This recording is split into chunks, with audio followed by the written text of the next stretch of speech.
सौभाग्यशाली तोता। बहुत समय पहले की बात है। एक छोटे से गांव के पास एक सुंदर जंगल था। उस जंगल में तरह तरह के पक्षी और जानवर रहते थे। उन्हीं पक्षियों में एक अनोखा तोता भी रहता था, जिसका नाम चिरकू था। चिरकू को लोग सौभाग्यशाली तोता के नाम से जानते थे, क्योंकि जहां भी वह जाता, वहां कोई न कोई चमत्कार हो जाता या किसी की किस्मत बदल जाती। गांव के लोग मानते थे वीडियो को कि लाइक अगर और चैनल चिरकू को उनके घर सब्सक्राइब आ करें। जाए तो उनके जीवन में सुख और समृद्धि आ जाती है। चिरकू हमेशा खुश रहता और अपनी मधुर आवाज में गाने गाता। लोग उसे फल और अनाज खिलाते और उसकी भलाई की कामना करते थे। चिरकू भी गांव के लोगों से बहुत प्यार करता था और जहां भी जाता, खुशियां बांटता। एक दिन गांव में एक गरीब किसान, जिसका नाम रघु था, बहुत परेशान था। उसकी फसलें बर्बाद हो गई थीं और उसके पास खाने को भी कुछ नहीं था।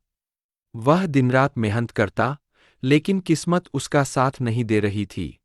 एक दिन रघु ने गांव के लोगों से चिरकू के बारे में सुना और सोचा कि शायद यह सौभाग्यशाली तोता उसकी भी मदद कर सकता है।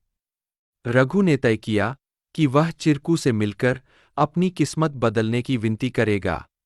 अगले दिन वह जंगल की ओर चल पड़ा और चिरकू को खोजने लगा। बहुत ढूंढने के बाद उसे चिरकू एक पेड़ की डाल पर बैठे हुए मिला। रघु ने बड़े ही आदर के साथ कहा। चिरकू ने रघु की बातें ध्यान से सुनी और उसकी आंखों में दया उमड़ आई। चिरकू ने अपनी चोंच में एक छोटी सी चमकती हुई पत्ती उठाई और रघु को देते हुए कहा, यह जादुई पत्ती है।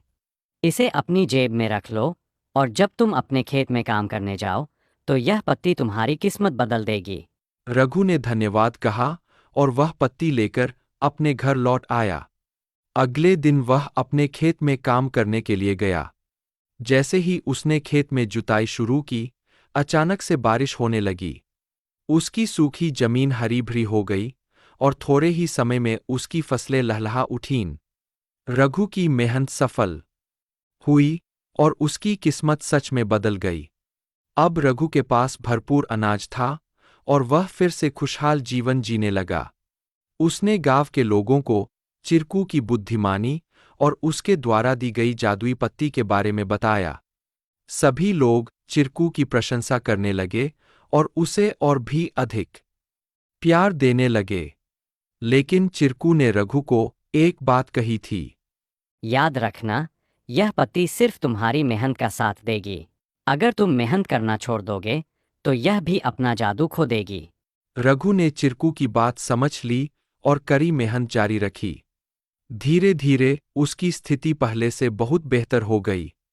वह गांव के सबसे सफल किसानों में से एक बन गया, लेकिन उसने कभी यह नहीं भूला कि उसकी सफलता में चिरकू और उसकी मेहनत का कितना बड़ा हाथ था।